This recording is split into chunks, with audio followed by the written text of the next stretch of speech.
Hello Ammu, അമ്മ ഇങ്ങോട്ട് നോക്കിക്കേ. അമ്മ എവിടെ പോവാ?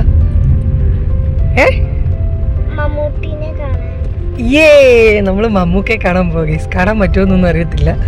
നമുക്ക് ഒരു പ്രോഗ്രാം ഉണ്ട് രാജീവ് ഗാന്ധി സ്റ്റേഡിയത്തില്.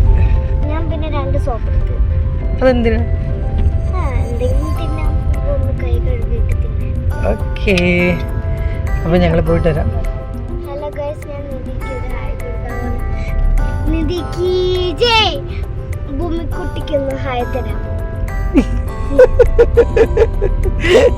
ഇങ്ങനെ ദേ നമ്മള് രാജീവ് ഗാന്ധി സ്റ്റേഡിയത്തിൽ എത്തിയിട്ടുണ്ട്. അപ്പോഴേക്കും ദേ അമ്മുക്കുട്ടിയുടെ ഫ്രണ്ട് ദയം വന്നിട്ടുണ്ട് കേട്ടോ.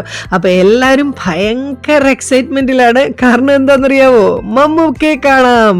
മമ്മൂക്കെ കാണാനുള്ള ആ ഒരു ത്രില്ലിലാണ് കേട്ടോ. നമ്മള് ഒരുപാട് നാളായിട്ട് ഇങ്ങനെ വിചാരിക്കുമായിരുന്നു ലാലേട്ടനെ മമ്മൂക്കയൊക്കെ ഒന്ന് കാണണമെന്ന് കേട്ടോ.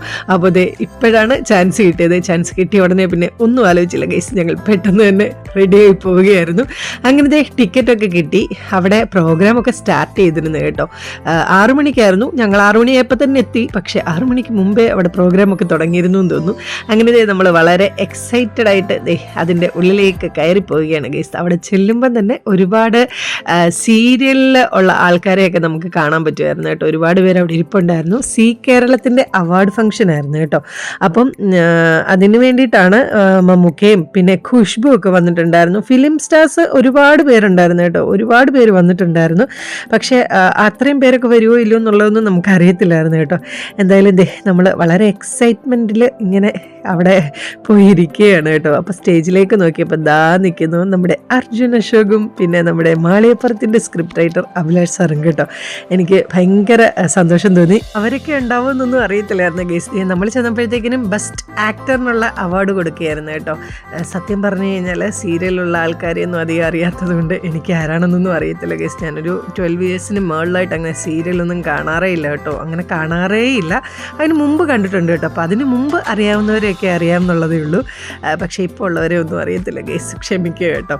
പിന്നെ സ്റ്റേജിൽ ഇങ്ങനെ ഓരോ സിനിമയുടെ അണിയറ പ്രവർത്തകരൊക്കെ വന്നിട്ടുണ്ടായിരുന്നു കേട്ടോ.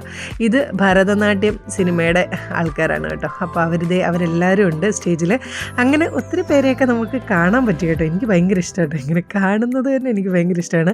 അമ്മുക്കുട്ടി ഓടി വന്നത് അഭ്യങ്ങളുടെ അടുത്ത് സംസാരിക്കാനാണ് കേട്ടോ. കണ്ടില്ലേ, നമ്മുടെ മാളികപ്പുറത്തിൻ്റെ സ്ക്രിപ്റ്റ് റൈറ്റർ അഭിലാഷ് സാറാണ്. അമ്മുക്കുട്ടിയാണ് കേട്ടോ അർജുൻ അശോകിനെയും അഭിലാഷ് സാറിനെയൊക്കെ കാണിച്ചു തന്നു കേട്ടോ. ഞാനാണെങ്കിൽ ചെന്ന എക്സൈറ്റ്മെൻറ്റിൽ ഇതൊന്നും ശ്രദ്ധിച്ചില്ലായിരുന്നു. അമ്മുക്കുട്ടി പറഞ്ഞു അമ്മ അഭ്യങ്ങൾ വന്നിട്ടുണ്ട്, നോക്കിക്കേ സ്റ്റേജിലെന്ന് പറഞ്ഞു. അപ്പം തന്നെ അമ്മുവിന് ഭയങ്കര സന്തോഷമായി കേട്ടോ. അങ്ങനെ കുട്ടികൾ അഭിലാഷ് സാറിൻ്റെ അവിടെ നിന്ന് ഫോട്ടോ എടുത്തു. അത് കഴിഞ്ഞിട്ട് നമ്മൾ വീണ്ടും ഇങ്ങനെ പ്രോഗ്രാം കണ്ടുകൊണ്ടിരിക്കുകയാണ് ഗൈസ്. ഇതൊന്നും എനിക്ക് ആരാണെന്ന് അറിയത്തില്ല ഗൈസ്, ക്ഷമിക്കണം കേട്ടോ. പക്ഷേ കുറേ പേരെയൊക്കെ അറിയാം, എല്ലാവരും അറിയത്തില്ലെന്നേ ഉള്ളൂ കേട്ടോ. അപ്പോൾ അവിടെ അടുത്ത അവാർഡ് ഫംഗ്ഷൻ നടന്നുകൊണ്ടിരിക്കുകയാണ്.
സ്റ്റേജിൽ ഇപ്പോൾ ഒരു എൻഗേജ്മെൻ്റ് ആണ് കേട്ടോ നടന്നത്. ഞാനിങ്ങനെ അതൊക്കെ കണ്ട് ഇങ്ങനെ എൻജോയ് ചെയ്തിരുന്നപ്പോഴത്തേക്കിനില്ലേ നമ്മളെ തപ്പി ഒരാൾ വന്ന്. ഇത് ആരാ നോക്കിക്കേ. അമ്മുനെ അറിയുമോ? അമ്മുനെ അറിയോ? എങ്ങനെ അറിയാം? വീഡിയോസ് കാണാറുണ്ടോ? അച്ചടാ, ഒരു മിനിറ്റ്. എനിക്ക് ഭയങ്കര സന്തോഷമായിട്ടോ അവളെ കണ്ടത്. എനിക്ക് ഭയങ്കര ഇഷ്ടമായിട്ടോ. ഓക്കെ. പാറുക്കുട്ടി ആ സമയത്ത് എൻ്റെ മടിയിൽ കിടന്ന് ഉറങ്ങിയിരുന്നു കേട്ടോ. അമ്മുക്കുട്ടിയാണെങ്കിൽ അവിടെ മൊത്തം ഓടി നടക്കുകയാണ് ഗൈസ്. വിളിച്ചിട്ട് വരുന്നില്ല. അമ്മുക്കുട്ടിക്കാണെങ്കിൽ വേദിയക്കുട്ടീനെ അറിയില്ലായിരുന്നു കേട്ടോ. അപ്പോൾ ഇങ്ങനെ അമ്മുക്കുട്ടിയെ കാണാനായിട്ട് വെയിറ്റ് ചെയ്യുകയെന്നൊന്നും അറിയാതെ അമ്മുക്കുട്ടി അവിടെ നിന്ന് ഭയങ്കര കളിയായിരുന്നു ഗൈസ്. പിന്നെ ഇപ്പോൾ ഷെയ്ക്ക് ചെയ്യുന്നുണ്ടില്ല. ഇതെന്താണെന്നറിയാവോ, ഞാൻ ഓടുകയാണ് ഗൈസ് പിടിക്കാൻ. ചേച്ചിയെ കണ്ടിട്ട് ഇഷ്ടമായോ? എത്ര വയസ്സുണ്ട് മോക്ക്? 6 വയസ്സോ? നിന്ന് അയ്യോ അമ്മുക്കുട്ടിക്കില്ലേ 7 വയസ്സ്. മോക്ക് 6 വയസ്സാ? ഏത് സ്കൂളിലാണ് പഠിക്കുന്നത്? ഏതാണ്? ഓക്കെ. ഇത് അമ്മുക്കുട്ടിയുടെ ഫ്രണ്ട് ഭഗത്താണ് കേട്ടോ. ഭഗത്തും വന്നിട്ടുണ്ടായിരുന്നു പ്രോഗ്രാമിന്. അങ്ങനെ അവിടെ നമ്മുടെ ആവേശത്തിലെ പാട്ടില്ലേ, അതാണ് അടിച്ച് പൊളിച്ച് തകർത്ത് നടന്നുകൊണ്ടിരിക്കുന്നത്. അത് കേട്ട് കഴിഞ്ഞപ്പോഴത്തേക്കും അമ്മുക്കുട്ടി ഉണ്ടല്ലേ തലയൊക്കെ എടുത്തിട്ട് ആട്ടി എന്തൊക്കെയോ കാണിക്കുകയാണ് ഗൈസ്. ആ ഒരു ഇല്ലുമിനാത്തി പാട്ടിൻ്റെ അത് അമ്മുന് ഭയങ്കര ഇഷ്ടമായിട്ട് കേട്ടോ. അത് ഇറങ്ങിയ കാലം തൊട്ടേ അമ്മുക്കുട്ടി ആ പാട്ടിൻ്റെ കട്ട ഫാനാണ് ഗൈസ്. അത് കഴിഞ്ഞപ്പോഴത്തേക്കിനും അവർ മറ്റേ നാറെടുതാവരെ ആ പാട്ടാന്ന് തോന്നുന്നു, അതൊക്കെ ഇങ്ങനെ കളിച്ചുകൊണ്ടേ ഇരിക്കുകയാണ് കേട്ടോ. പക്ഷേ ഇതിനകത്തൊന്നും നമുക്ക് ആ ഒരു സൗണ്ടൊന്നും കേൾപ്പിക്കാൻ പറ്റത്തില്ല, കാരണം കോപ്പിറൈറ്റ് അടിക്കും കേട്ടോ. അതുകൊണ്ടാണ്. അങ്ങനെ ഇവിടെ പ്രോഗ്രാമൊക്കെ അടിപൊളിയായിട്ട് നടക്കുന്നതിൻ്റെ ഇടയ്ക്ക് പാറുക്കുട്ടി ഒന്ന് ഉറങ്ങിപ്പോയായിരുന്നു കേട്ടോ. പാറുക്കുട്ടി ഭയങ്കര ടയർഡായിരുന്നു. പാറുക്കുട്ടിക്ക് അന്നായിരുന്നു കേട്ടോ ബാസ്കറ്റ് ബോളിൻ്റെ ഫൈനൽസ്. അപ്പോൾ രാവിലെ എണീറ്റിട്ട് വേറെ സ്കൂളിലൊക്കെ പോയിട്ട് തിരിച്ച് വന്ന ഉടനെയാണ് കേട്ടോ നമ്മൾ ഇതിന് പോയത്. അപ്പോൾ അതിൻ്റെ ക്ഷീണത്തിൽ ആക്ച്വലി പാറുക്കുട്ടി അവിടെ വന്ന് ഇത്രയും ബഹളത്തിൻ്റെ ഇടയ്ക്ക് ഉറങ്ങി എണീറ്റപ്പോഴത്തേക്കിനും പാറുക്കുട്ടിക്ക് ഭയങ്കര വിശപ്പായിരുന്നു കേട്ടോ. എനിക്ക് വിശക്കുന്നേ, എനിക്ക് ഇരിക്കാൻ വയ്യ, എനിക്ക് വയറ് വേദനിക്കുന്നു, തലവേദന എടുക്കുന്നു എന്ന് പറഞ്ഞിട്ട് ഞാൻ പെട്ടെന്ന് പാറുക്കുട്ടിയെ കൊണ്ട് ഫുഡ് വാങ്ങി കൊടുക്കാനായിട്ട് പുറത്തേക്ക് വന്നതാണ് കേട്ടോ. അങ്ങനെ ജ്യൂസൊക്കെ വാങ്ങി കുടിച്ചുകൊണ്ടിരുന്നപ്പോഴത്തേക്കിനും പെട്ടെന്നൊരു വിളി വന്നു. എൻ്റെ ഫ്രണ്ടാണ് കേട്ടോ വിളിച്ചത്. മമ്മൂട്ടി വന്നു, നീ എവിടെയാ, വേഗം വരാമെന്ന് പറഞ്ഞു. അയ്യോ, നമ്മൾ ചെന്നതേ മമ്മൂട്ടിയെ കാണാനല്ലായിരുന്നോ. അപ്പോൾ പിന്നെ മമ്മൂട്ടിയെ കാണാതെ എങ്ങനെ ഇരിക്കുമെന്ന് ആലോചിച്ചിട്ട് പെട്ടെന്ന് തന്നെ ഞങ്ങൾ ഓർഡർ ചെയ്ത ഫുഡ് പാഴ്സൽ മേടിച്ചു കേട്ടോ. അവിടെ ഇരുന്ന് കഴിക്കാം എന്നാണ് ആദ്യം വിചാരിച്ചത്. അപ്പോഴത്തേക്കിനും കഴിക്കാനുള്ള നേരമൊന്നും ഇല്ലായിരുന്നു കേട്ടോ. അതുകൊണ്ട് നമ്മൾ അതൊക്കെ വാങ്ങി പെട്ടെന്ന് ഇങ്ങ് വന്നേ. മമ്മൂട്ടി അവിടെ ഒരുപാട് നേരം നിൽക്കുമോ അതോ പെട്ടെന്ന് പോകുമെന്നൊന്നും അറിയാത്തതുകൊണ്ട് ഒരു നോക്ക് കാണാനുള്ള ആഗ്രഹത്തിനാണ് കേട്ടോ നമ്മൾ ഓടിപ്പാഞ്ഞു പോയത്. അപ്പോഴത്തേക്കും അമ്മുക്കുട്ടി നമ്മളെ കണ്ടുകൊണ്ട് ഓടി വന്നു. ഇത് അമ്മുക്കുട്ടിയുടെ ഫ്രണ്ടാണ് കേട്ടോ. എന്നെ മമ്മൂട്ടി ഇരിക്കുന്നിടം കാണിച്ചു തരികയാണ് ഗൈസ്. ആൻറ്റി അവിടെ ഇരിപ്പുണ്ടെന്ന് തോന്നി. ഞാൻ നോക്കുമ്പോൾ ഗൈസ് അവിടെ ഇരിപ്പുണ്ട്. എനിക്ക് ഭയങ്കര സന്തോഷമായി. ഞാൻ പെട്ടെന്നൊന്ന് ചെറുതായിട്ട് സൂം ചെയ്ത് കേട്ടോ അടുത്ത് കാണാൻ വേണ്ടിയിട്ട് നിങ്ങളും കണ്ടു.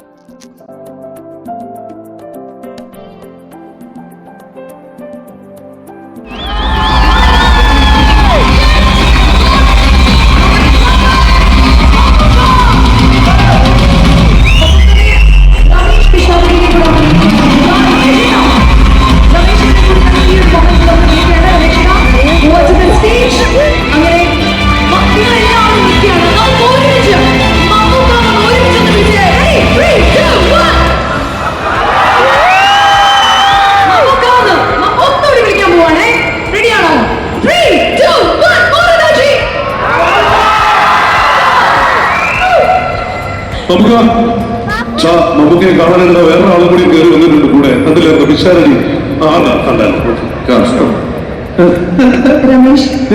ഒന്ന് നമ്മുടെ അത് വളർന്ന് മലയാളം സി TV വരെ എത്തി. വലിയ വളർച്ചയുടെ കഥയാണ്, ചരിത്രമാണ്. നമ്മുടെ ടെലിവിഷൻ ചരിത്രം അല്ലെങ്കിൽ സാറ്റലൈറ്റ് ടെലിവിഷൻ ചരിത്രം സിയോളം പ്രായമുണ്ട്. ஒரு சந்தோஷத்தோடைയാണ് ഞാനിവിടെ നിൽക്കുന്നത്. குடும்பத்தோடைய தலைவர் மலையாளம் சினிமா அப்படி ஒரு குடும்பம் சொல்லும்போது அந்த குடும்பத்தோடைய தலைவன் அந்த மம்முக்கா தான் இருக்க முடியும்.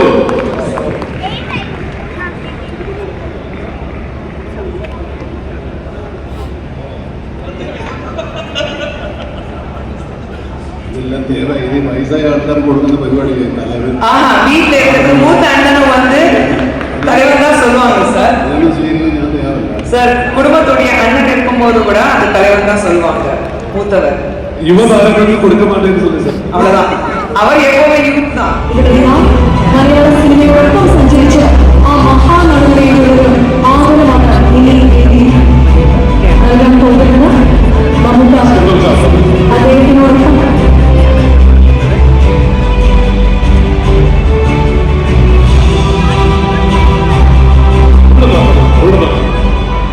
Yes, can we have the award of the down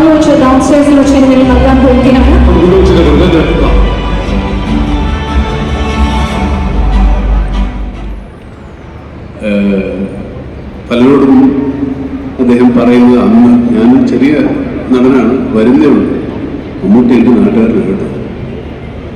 അത്രത്തോളം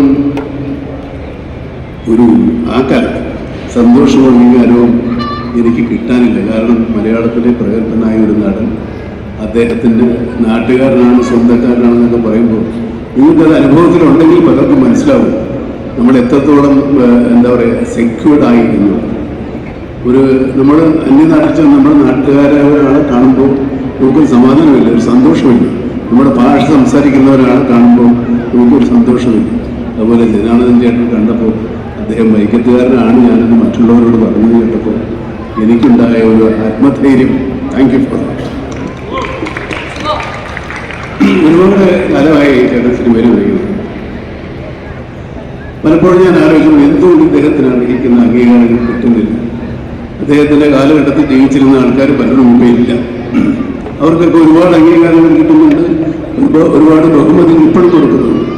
ജനാർദ്ദൻ ചേട്ടനോട് ഈ സ്നേഹവും ആദരവും കാണിച്ച ZTVക്ക് ആദ്യമായിട്ട് ഒരു നന്ദി. ഇപ്പോഴും അടുത്ത നടന്ന ഒരു നാട്ടുകാരാണ്. മമ്മൂട്ടിയെ പരിചയപ്പെടുന്നതിന് മുമ്പ് ഞാൻ മമ്മൂട്ടിയുടെ അച്ഛനാണ്. കോട്ടയത്ത് ഷൂട്ടിംഗ് നടക്കുന്ന സമയത്ത് പ്രോഗ്രാം നടന്നുകൊണ്ടിരുന്ന സമയത്ത് കണ്ടില്ലേ, കുട്ടികളെല്ലാവരും വിശന്ന് പൊരിഞ്ഞിരിക്കുകയായിരുന്നു ഗീസ്. അവർ കഴിക്കാൻ തുടങ്ങി കേട്ടോ. ഒത്തിരി സമയമായിരുന്നു. അപ്പോഴത്തേക്കും ഒരു 9 മണി 10 മണിയൊക്കെ ആവാറായിരുന്നു എന്ന് തോന്നും. കുറേ ലേറ്റ് ആയിരുന്നു കേട്ടോ.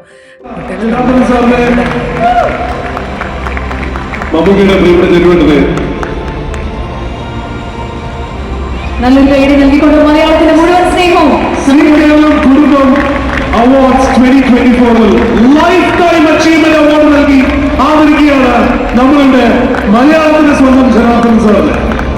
Thank you sir, thank you for the body of work that you represent.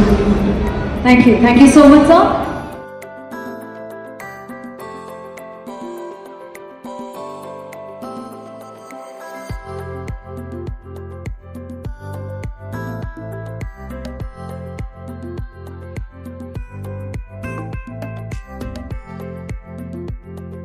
അപ്പോഴേക്കും അവിടേക്ക് ഈ ഒരു ക്യാൻഡിൽ ലൈറ്റ് കൊണ്ടുവന്നിരുന്നു കേട്ടോ. ക്യാൻഡിൽ ലൈറ്റ് എല്ലാവർക്കും ഇങ്ങനെ ഡിസ്ട്രിബ്യൂട്ട് ചെയ്യുന്നുണ്ടായിരുന്നു.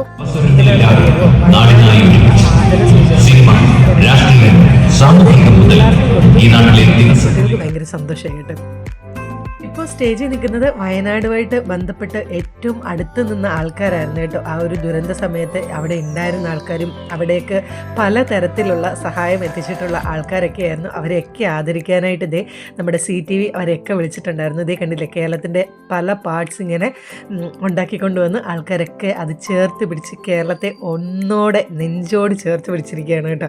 ഇപ്പോൾ ഈ കാണുന്ന ആ ഒരു 2 കുട്ടികളെ എടുത്തുകൊണ്ടിരിക്കുന്ന ആ ഒരു ഫാമിലി അല്ലേ, അവരെ അറിയാവോ? അവരെ ആർക്കും അറിയാതിരിക്കത്തില്ല. കാരണം നമ്മൾ ഒന്നും ഇതുവരെ കണ്ടിട്ടും കേട്ടിട്ടും പോലും ഇല്ലാത്ത അത്ര വലിയ സഹായം ചെയ്ത ആൾക്കാരാണ്. അവർക്ക് മമ്മൂട്ടിയുടെ കയ്യിൽ നിന്ന് ആദരം കിട്ടുകയാണ് കേട്ടോ. ആരാന്നറിയാവോ? അതായത് കുഞ്ഞു വാവകളില്ലേ, കുഞ്ഞു വാവകൾക്ക് ബ്രസ്റ്റ് ഫീഡിങ് വേണമെന്നുണ്ടെങ്കിൽ കൊടുക്കാമെന്ന് പറഞ്ഞ് ഒരമ്മ തയ്യാറായിട്ട് വന്നത് ഓർമ്മയുണ്ടോ? ന്യൂസിലൊക്കെ നിറഞ്ഞു വന്ന് അവരാണ് കേട്ടോ. എനിക്കാണെങ്കിൽ അവരെ കണ്ടിട്ട് ഭയങ്കര സന്തോഷമായിരുന്നു. അവർക്ക് അർഹതപ്പെട്ട ആദരം തന്നെയാണ് കേട്ടോ CTV കൊടുത്തത്. മമ്മൂട്ടിയാണ് കേട്ടോ അവർക്ക് മൊമെൻ്റ് ഒക്കെ കൊടുത്തത്. എനിക്ക് ഭയങ്കര സന്തോഷമായി അതൊക്കെ കണ്ടപ്പോഴത്തേക്കിനും.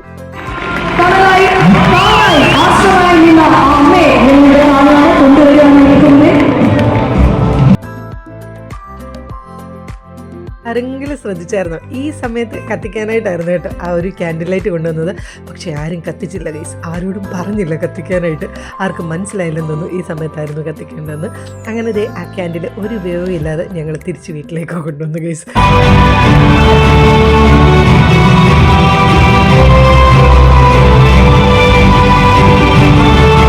ഇങ്ങനെ ഇപ്പം സ്റ്റേജിലേക്ക് പോകുന്ന ആരാന്നറിയാമോ? എല്ലാവർക്കും അറിയാമായിരിക്കും, നമ്മുടെ മല്ലികാമ്മയാണ് കേട്ടോ. എനിക്ക് ഭയങ്കര ഇഷ്ടമാണ് മല്ലികാമ്മ. എനിക്ക് ഭയങ്കര സന്തോഷമായി കേട്ടോ, ഒന്ന് കാണാനൊക്കെ പറ്റിയല്ലോ എന്നുള്ളൊരു സന്തോഷമാണ് കേട്ടോ എനിക്ക്. അങ്ങനെ സ്റ്റേജിൽ കുറേ നേരം മല്ലികാമ്മ സംസാരിച്ചു. എന്നിട്ട് തിരിച്ച് വീട്ടിലേക്ക് പോകുന്ന വഴി ഞാൻ പാറുക്കുട്ടിയുടെ അടുത്ത് ചോദിച്ചു, പാറുക്കുട്ടി ഇത് ആരാന്നറിയാമോ? നമ്മുടെ പൃഥ്വിരാജിൻ്റെ അമ്മയാണ്. പാറുക്കുട്ടിയാണ് ഈ പൃഥ്വിരാജിൻ്റെ കട്ട ഫാനാണ് കേട്ടോ. അമ്മേ ബാ നമുക്ക് ഫോട്ടോ എടുക്കാമെന്ന് പറഞ്ഞ് പാറുക്കുട്ടി എന്നെ വിളിച്ചുകൊണ്ട് പോയി മല്ലികാമ്മയുടെ കൂടെ നിന്ന് നമ്മൾ ഫോട്ടോ എടുത്തു ഗൈസ്. ആ ഒരു ഷോയ്ക്ക് പോയി ഈ ഒരു സമയത്താണ് കേട്ടോ നമ്മുടെ കുട്ടികൾ ഏറ്റവും കൂടുതൽ എൻജോയ് ചെയ്തത്. ഇതിൻ്റെ കൂടെ ഇട്ടിരുന്ന ബാക്ക്ഗ്രൗണ്ട് മ്യൂസിക്കും ആ ഒരു വൈബും ഒക്കെ അടിപൊളിയായിരുന്നു ഗൈസ്. പക്ഷേ മ്യൂസിക് ഇടാൻ പറ്റത്തില്ല, കോപ്പിറൈറ്റ് അടിക്കും. ഈ പിള്ളേരെ അടിച്ച് പൊളിച്ച് എൻജോയ് ചെയ്യുകയായിരുന്നു. അപ്പോൾ സ്റ്റേജിൽ ആരൊക്കെയാണെന്ന് അറിയാം, പാറക്കുട്ടിയാണെങ്കിൽ ഇതേ ഫോണൊക്കെ എടുത്ത് ഭയങ്കര വീഡിയോ പിടുത്തമൊക്കെ ആയിരുന്നു കേട്ടോ. ഭയങ്കര എക്സൈറ്റഡ് എന്ന് പറഞ്ഞാൽ ഭയങ്കര എക്സൈറ്റഡ് ആയിരുന്നു. അപ്പോൾ അതെ അങ്ങേയറ്റത്ത് മമുക്കോയ, പിന്നെ ജയസൂര്യ, പിന്നെ അതേ നമ്മുടെ കുതിരവട്ടം പപ്പു, ഹരിശ്രീ അശോകൻ, പിന്നെ ഇങ്ങേയറ്റത്ത് ആരായിരുന്നെന്നറിയാമോ, നമ്മുടെ സുരാജ് വെഞ്ഞാറമ്മൂട്. ഭയങ്കര രസമായിരുന്നു ഗൈസ്. പക്ഷേ മ്യൂസിക് ഉള്ളതുകൊണ്ട് എനിക്ക് ആ ഒരു വൈബ് കാണിക്കാൻ പറ്റത്തില്ല, നിങ്ങൾ ക്ഷമിക്കണം കേട്ടോ.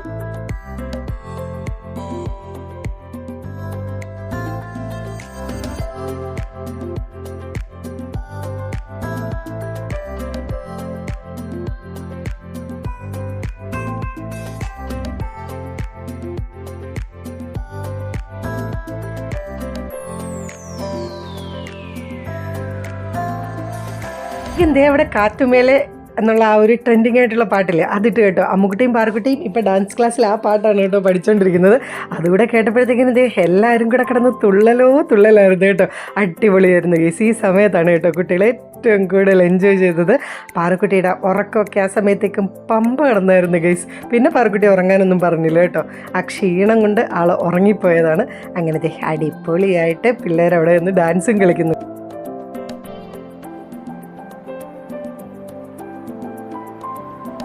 ഇപ്പം ദേ ഈ പോകുന്ന കുഞ്ഞാവേ ആരുടെയാണെന്നറിയാവോ? ഇപ്പം ഞാൻ കാണിച്ചു തരാവേ. നമ്മളതിൻ്റെ അമ്മയുടെ കൂടെ ഒന്ന് ഫോട്ടോ എടുത്തിട്ടുണ്ട്. ഏതൊക്കെയോ അറിയാവോ? ശ്രീകല. എനിക്ക് ഭയങ്കര ഇഷ്ടമാണ് കേട്ടോ. അപ്പോൾ ആ കുട്ടിയുടെ കൂടെ കുറേ നേരം കളിച്ചു. പിന്നെ ദേ നമ്മൾ ഈ വേദി കുട്ടിയുടെ കൂടെ ഒന്ന് ഫോട്ടോ എടുത്തു. പിന്നെ ദേ ഇവർ എല്ലാവരും കൂടെ സെൽഫി എടുക്കുന്നുണ്ടായിരുന്നു, അല്ലാതെ ഞാൻ ഫോട്ടോ എടുക്കുന്നുണ്ടായിരുന്നു. അങ്ങനെ പ്രോഗ്രാം മൊത്തത്തിൽ അടിപൊളിയായിരുന്നു ഗൈസ്. ദേ പിന്നെ നമ്മൾ രേഖ മാഡത്തിൻ്റെയും കൂടെ ഒന്ന് ഫോട്ടോ എടുത്തിട്ടുണ്ട്. അപ്പോൾ ഇത്രയുള്ള വീഡിയോ. ടാറ്റാ.